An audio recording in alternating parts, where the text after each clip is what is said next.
The Royal Theatre in Stratford, East London is generating a lot of controversy because of its blackout nights. I'll just explain what a blackout night is, which is on their website.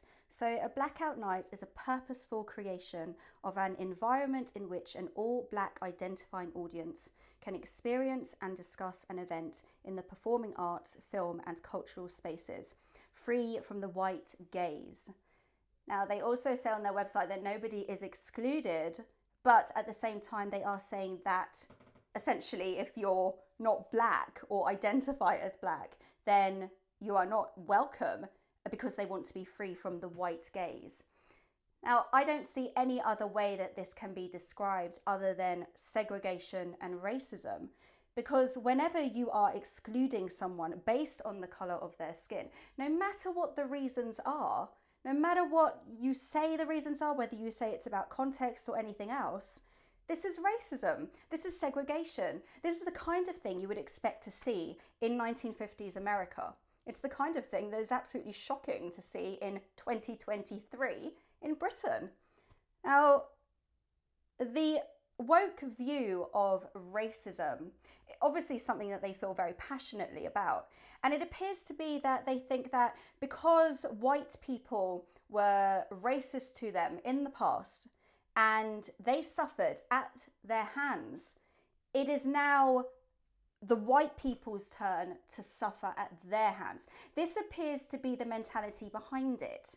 Because, first of all, if you look at this blackout night, there is no mention of any other skin colour. There is just black and white. So it does make me wonder, what happens to the Asians? What happens to the South Americans? What happens to the mixed race? What happens if you're half black and half white? Are you welcome or not? There is only black and there is only white.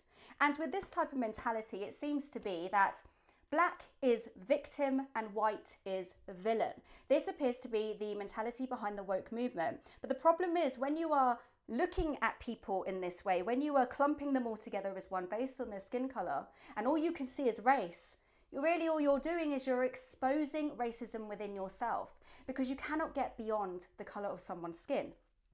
When I was younger and growing up in a multicultural area, I had friends who were black, brown, mixed, Asian, South American.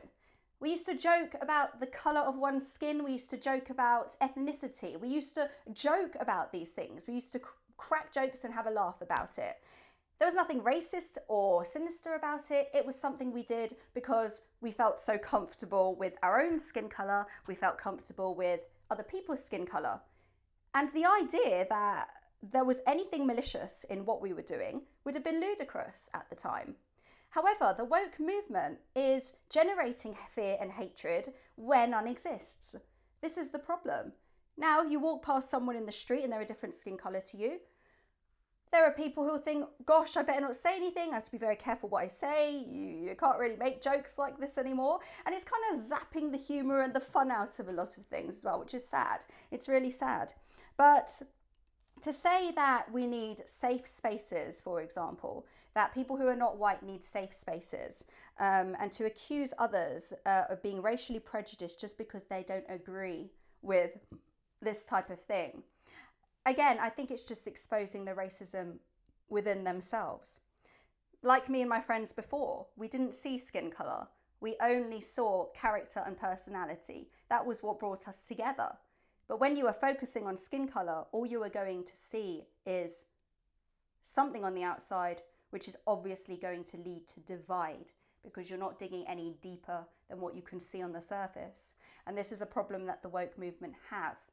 It's something that they really need to acknowledge if they truly want unity, because the actions that they are showing show all forms of racism. The very thing that they appear to be against is what they are behaving like. When you are segregating people based on the colour of their skin, when you are demanding reparations for people based on a certain skin colour, and when you are accusing people of racism simply because they might just even say you're a different skin colour or not agree with you, when you are weaponising your skin colour, you are therefore undertaking a form of racism in itself.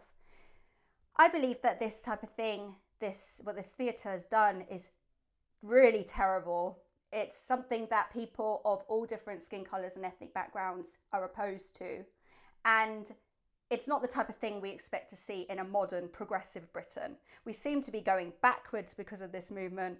We don't seem to be going forward. And until they realise that when you fight fire with fire, or when you fight racism with racism, which is what they seem to be doing, you cannot ever move forward. You will be dragging yourselves back. You'll be dragging everyone back. You'll be dragging the country back. That's what they have to realise, and anyone who wants true unity understands that skin colour does not define a person, and it's just something about you, and it's all about your character, it's all about your personality. And I think this is what people in the woke movement need to understand.